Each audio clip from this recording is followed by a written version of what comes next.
Okay, ito yung RFA na nabasa. Yan, kung mapapansin nyo. Nabasa sa eco naman to. Ito yung RFA natin na ni-repair, tsaka inano na rin natin, pinrogram na rin natin yung ano nyo. Ngayon, titestingin natin siya dun sa eco natin. Okay, RFA programming, repair and testing. Tayo ngayon sa ating eco. Ito yung ating repair na RFA for testing na siya. So ito yung isa natin. Then in-loan ko lang siya. Yung data nito inano ko dun sa isa para plug and play tayo dito sa tinestingan natin na unit ko. Ignition on. Magana yung lock, unlock, start. Okay. Indicator light. No key. No immobilizer light.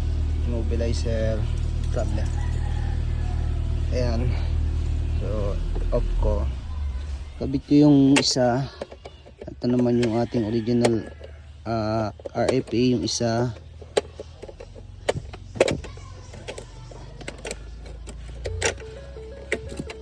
Di na ako nagtanggal ng battery, so i-reset ko na lang siya through scanner.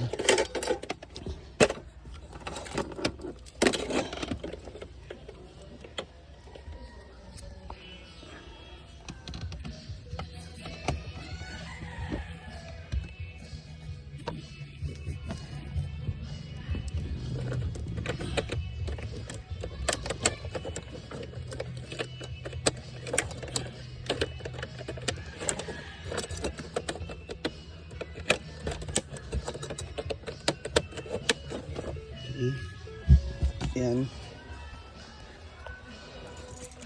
Lock, unlock, ignition on, start, success. Okay, ayun, tapos na tayo dun sa na-testing na natin yung RFA nung ating client na nabasa.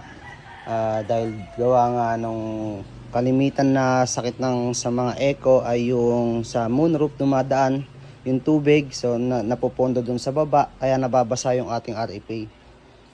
Meron naman tayong, kaya naman natin yan ma-repair, so pag alanganin na talaga, may mga ano talaga na kailangan natin i-replace. Available naman po ng mga brand new natin. Meron po tayong brand new RFA, SAR Plus. So yun, salamat po.